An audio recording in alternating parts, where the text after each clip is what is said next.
ladies and gentlemen, we're coming back with another Star Wars Galaxy of Heroes video. Just a few minutes ago, we posted some important information on how IG-11 and Kuil will be unlocked and whether Baby Yoda is ever going to be a standalone character. But literally a second after I posted my thing, we got information on the full kit reveals for IG-11 as well as Kuil. So we're going to talk about that today, and we got a mini State of the Galaxy address. Hopefully you guys are enjoying my presence inside of your inboxes today. Let's go ahead, break down the kits as well as talk about the State of the Galaxy address. So if you want a little summary of the card in the top right hand corner that I'm going to leave, we talked about how the upcoming Kuil and IG-11s, they will not be marquee characters, but they will be tied to the Galactic challenges for the month of November. And if you want to get them for free, you got to finish tiers 1 through 3 in all of the Galactic challenges for the next upcoming 4 weeks in November. But if you want to learn all about that, watch that video. We're going to start talking about the kits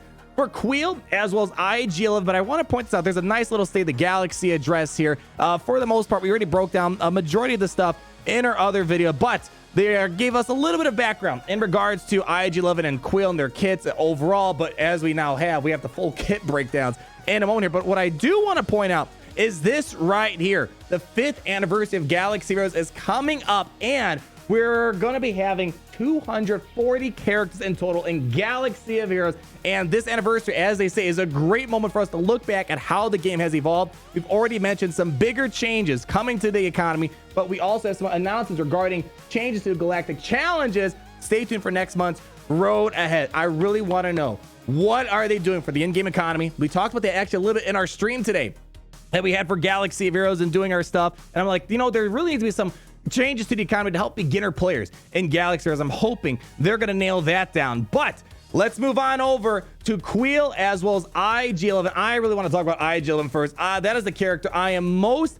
excited to talk about here. We saw this little card in the video that we did previously, but a lot of droid synergies going on, and I love how he can cleanse the debuffs from his scoundrels and droids and basically throw them at the other team in the form of damage over time. Like, oh man, the thoughts are endless, not just for droids and scoundrels, but imagine having him work with Darth Vader. Of course, Darth Vader's not a droid, but imagine Darth Vader with a damage over time heavy team that has some random droids and scoundrels. Some funny stuff could happen. But now we have the full kit reveals. Originally, they said in the forums it was going to be next week. It's today. Surprise.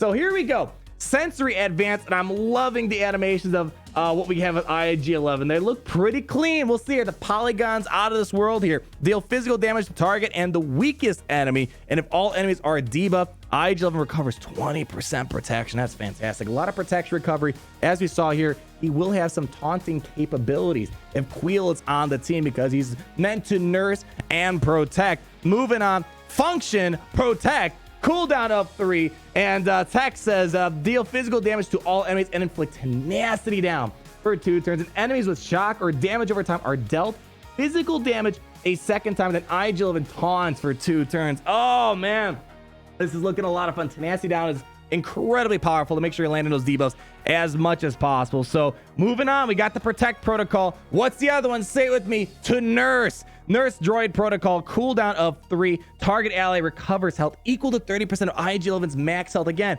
he is considered a healer, but he has taunting attributes. I'm really curious to see what is his total health and protection going to be looking like here. And target ally recovers health equal to 30% of IG-11's max health, so we're probably going to mod him for health, and all other allies recover half that amount. And if IG-11 is taunting, he gains health steal up. Oh man, look at that animation. That looks good. The art team, you know, I don't want to toot their horn too much, but it's getting a lot better with these characters as recent. Oh, that looks really darn good. I love it. Well, we lost our track. If he's taunting, he gains health steal up and retribution for 2 turns, and droid and scoundrel allies gain foresight for 2 turns. Man, he is an ultimate droid and scoundrel character. Now, I'm kind of curious here because we've been thinking that we're going to have a Mando squad, Mando, Grief, Kara, IG-11, and Kuil, but I'm not seeing any sort of bounty hunter synergy. And right now, as Mando stands, his contract, or his leader, really kind of relies on having a lot of bounty hunters on the team to get the contract going. But everyone's scoundrels, so they're going to benefit from the scoundrel side. of his asset acquisition leadership. We'll take a little peek at it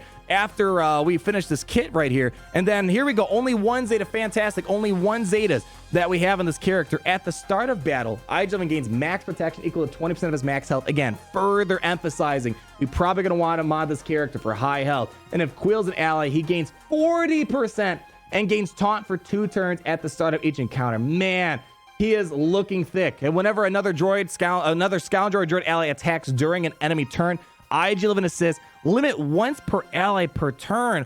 Ooh. So that's like assisting off Nest, for example, assisting off Mission, assisting off BB-8's roll to punches. Again, we're of course thinking of the Mando crew, but thinking beyond, what is he going to offer outside of it? Some good stuff. And at the start of IG-11's turn, he dispels all debuffs from droids and scoundrel allies, and then for each debuff dispelled this way, he inflicts damage over time for 2 turns on a random enemy, which can't be evaded. It can be resisted, though. Remember, there's 2 parts. When you're applying a debuff, did it get evaded? And furthermore, did it get resisted? And he can skip the foresight part and the evasion part, but he cannot skip the tenacity part. But still, really cool overall. I mean, I'm kind of almost getting a Phoenix vibe from this crew so far that we have, but I am absolutely in love with this kit. I don't think it's going to break the game. It might be able to counter Darth Revan teams that we already see. Mando and the Bounty Hunter crew of Grief Karga can do very well up against Darth Revan, but let's keep moving the chains. Let's talk about Kuil. We already saw this tag in the video earlier today. My gosh, that was literally only 25 minutes ago. Talk about eating your own videos today. Kuil, light side character with only a scoundrel tag. I said in the last video, I'm a bit surprised we have a scoundrel tag, but I think it's better than having no tags whatsoever. I don't really see Kuil as a scoundrel, but anyways, it's good to have it because there's a lot of scoundrels to work with. So even if you're not going to use it with Mando, using him with IG-11 and droids or just scoundrels is fantastic. So Engineer's Gambit, basic ability, deals special damage to target enemy and inflict burning for 3 turns. Pretty simple, but burning could be helpful to stop the evasion. Voltaic Shot, cooldown of 2, pretty short, deals special damage to target enemy, stun them for 1 turn, inflict speed down and shock for 3 turns. So kind of like Palpatine, almost. You know, a decent special, only a 2-turn cooldown, which isn't all that bad. And if the target has already had burning, inflict exposed for 2 turns. If the target already had shock, inflict shock for 3 turns. On the lowest health enemy that didn't already have it. It's pretty interesting. I don't know if I'm completely in love with Kuil, but it's kind of interesting. It's kind of like what Rose Tico tried to be, and he's doing it a lot better. I kind of get a little bit of a Rose Tico vibe here, but Rose Tico obviously does not go nearly as far as this. And here we go. I have spoken with a cooldown of 4. Here is the biggest part of this kit that I enjoy the most. All allies recover health and protection equal to 20% of Kuil's max health, max protection, and double for scoundrel and droid allies. This is the ability I am most impressed with. And of course, that's why I said use him with scoundrels or droids, even though he doesn't have the droid tag. And scoundrel allies gain 25% Terminator. Scoundrel and light side droid allies gain mechanic savvy for 2 turns, which can't be copied. And what does that do? Scoundrels get 20% critical chance, 40% critical damage and defense penetration. We said in the other video a few moments ago, T3 and 4, we haven't seen him in a while. Last one, the Grievous droid meta kind of fell to the side because of General Anakin Skywalker. T3 and 4 kind of fell off the face of the earth a little bit, but this might bring back some viability with T3 and 4 and making them hit so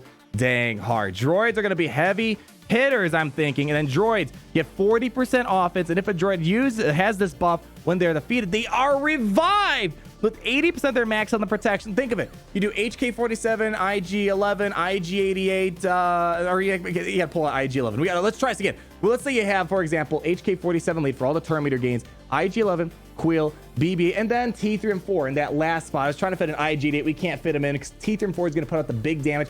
Probably some really fun combos. Massive turn meter, massive damage, kind of bringing us back to the droid nuke team that we saw in 2019. Yeah, in 2019. That was one of my favorite metas, and it kind of fell away. This might revitalize it to an extent, or heck, even put General Grievous back in there. Really curious to see how this goes, because one thing the droids lacked was durability, and Kuil is going to bring the durability and survivability. Imagine constantly triggering the metalloid monstrosities on Grievous. Woo, and then only 1 Zeta as well. Fantastic. Frontier wisdom at the start of battle. Other droid and scoundrel, and droid allies gain 40% of Kuil's max health, offense, and potency. And until the first time Kuil's defeated, those allies gain 40% of Kuil's max protection. My God, this is huge. And then Kuil and droid allies recover 20% protection when the enemy is inflicted with shock, and while an allied Kuil and IG-11 are alive, Kuil and IG-11 have plus 10% health steal, 30% potency, and Kuil can't be critically hit or stunned. And whenever IG-11 is critically hit, he recovers 20% protection. So although the first two abilities, they're not that impressive, once you read his I Have Spoken and his unique ability, that's when we start upping the ante, ladies and gentlemen. I'm really liking what he's going to offer for the droids. But when we take a quick look at Mandalorian here, one of the things we were hoping for is that we're going to get a Mandalorian crew for light side Geonosis territory battles, and it's still going to happen. There's a lot of powerful Scoundrel and droid synergies, as we see with IG-11 and Kuil now being in the mix here. And when we see the Mando lead, which I do not have the Zeta on, but we're going to still get some big bonuses for these Scoundrels. Scoundrel allies have plus 20 speed, 35% tenacity, and 30% critical chance. But the only problem is that to get the contract going, which is what you need to get Mando to pop off his disintegration ability, you gotta hit while buff, you gotta critically hit enemies 20 times, and that will unlock, of course, the payout here for Grief and Mando. But it's also going to finally get you the disintegration, which is the most important thing to his whole entire kit. So I'm really curious to see, is IG-11 and Kuil gonna be great with the Mandalorian? I think overall it's gonna be great, but if you're aiming to get that disintegrate, I don't know how easy it's gonna be with Mando and Grief having to pull all the weight to get Mando to that disintegration capability. Overall, I'm loving the looks of these new characters we're going to be getting. It's interesting seeing that we're not doing a marquee, we're doing a galactic challenge. Again, check out that earlier video just posted a few moments ago on how we're going to get it.